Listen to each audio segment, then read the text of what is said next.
Hello students, तुम्ही पाहत आहात लर्न विथ कोमल. आज आपण बघणार आहोत बातमी लेखन, जे तुम्हाला 10वीच्या परीक्षेसाठी खूप उपयुक्त ठरणार आहे.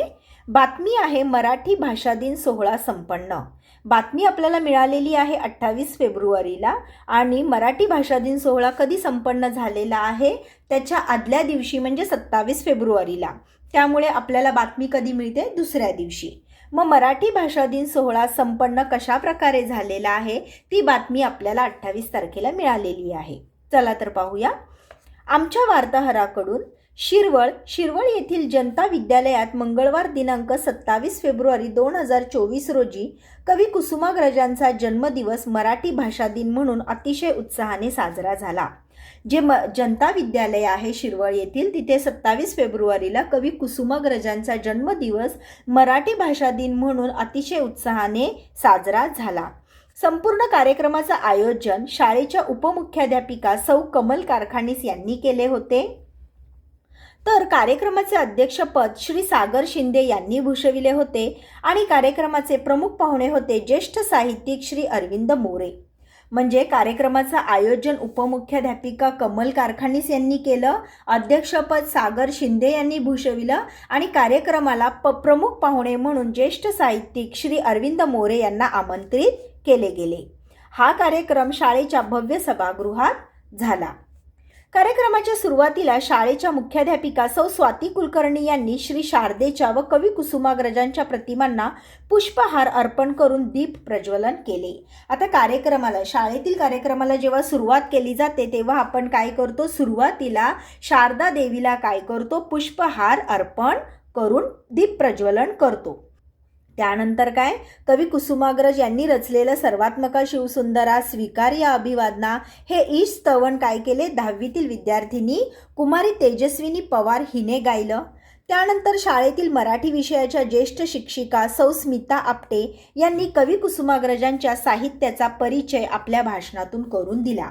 आता शाळेत मराठी भाषा दिन साजरा केल्यामुळे कुसुमाग्रजांनी रचलेल्या कविता, त्याचप्रमाणे शाळेतील मराठी विषयाच्या ज्या ज्येष्ठ शिक्षिका आहेत, ज्या मराठी विषय शिकवतात, त्या स्मिता आपटे यांनी कवी कुसुमाग्रजांच्या साहित्याचा परिचय म्हणजे ओळख आपल्या भाषणातून त्यांनी करून दिली. इयत्ता 9वीच्या काही विद्यार्थ्यांनी कवी कुसुमाग्रजांच्या साऱ्याच कळ्यांना, गरजा जय जयकार, पृथ्वीचे प्रेमगीत या कवितांचे वाचन केले. आणि ज्या काही 9वीच्या विद्यार्थिनी होता त्यांनी साऱ्याच कळ्यांना, त्याचप्रमाणे गरजा जय जयकार अशी जी काही प्रेमगीतं वगैरे या कवितांचं सुंदर वाचन केले. त्यानंतर इयत्ता 10वीच्या विद्यार्थ्यांनी विवा शिरवाडकर लिखित नटसम्राट नाटकातील एक सुंदर नाट्यप्रवेश देखील सादर केला. असं वर्गातील वेगवेगळ्या विद्यार्थ्यांनी वेगवेगळे काय केले? कार्यक्रम आयोजन केले. कार्यक्रमाचे प्रमुख पाहुणे जे ज्येष्ठ साहित्यिक श्री अरविंद मोरे यांनी मराठीला अभिजात भाषेचा दर्जा प्राप्त व्हावा यासाठी कोणते प्रयत्न व्हायला हवेत हे आपल्या भाषणातून सांगितले. तर कार्यक्रमाचे अध्यक्ष श्री सागर शिंदे यांनी मराठीतील संत साहित्यावर सुश्राव्य भाषण केले. म्हणजे जे प्रमुख पाहुणे बोलवले होते ज्येष्ठ साहित्यिक अरविंद मोरे यांनी मराठी भाषेला कसा दर्जा प्राप्त व्हावा आणि यासाठी आपण कोणते प्रयत्न केले पाहिजेत हे त्यांच्या भाषणातून त्यांनी मांडले. आणि श्री सागर शिंदे यांनी काय केलं? मराठीतील संत साहित्यावर सुश्राव्य भाषण केले. कारण आपला महाराष्ट्र काय आहे? संतांची भूमी आहे. त्यानंतर शाळेच्या मुख्याध्यापिका सौ स्वाती कुलकर्णी यांनी मराठी भाषेची आजची स्थिती याविषयी आपले विचार मांडून कार्यक्रम सादर करणाऱ्या विद्यार्थ्यांचे कौतुक केले. शाळेच्या मुख्याध्यापिका ज्या स्वाती कुलकर्णी आहेत त्यांनी मराठी भाषेची आजची स्थिती काय आहे यावर विचार मांडून काय केलं? जो कार्यक्रम विद्यार्थ्यांनी आयोजित केला होता, पार पाडला होता, त्यांचं कौतुक केलं. तसेच कार्यक्रमाचे अध्यक्ष व प्रमुख पाहुणे यांचे आभार मानले व त्यांना भेटवस्तू प्रदान केल्या.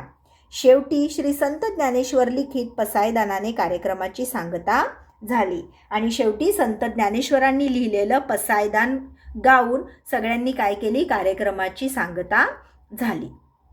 पहा तर मुलांनो, हे जे बातमी लेखन आहे, बातमी लेखनमध्ये तुम्हाला जो टॉपिक दिला आहे त्याचा आदल्या दिवशी काय बातमी झाली, त्यामुळे तुम्ही ज्या वेळेस बातमी लेखन करणार त्यावेळेस तुम्हाला काय करायचं आहे?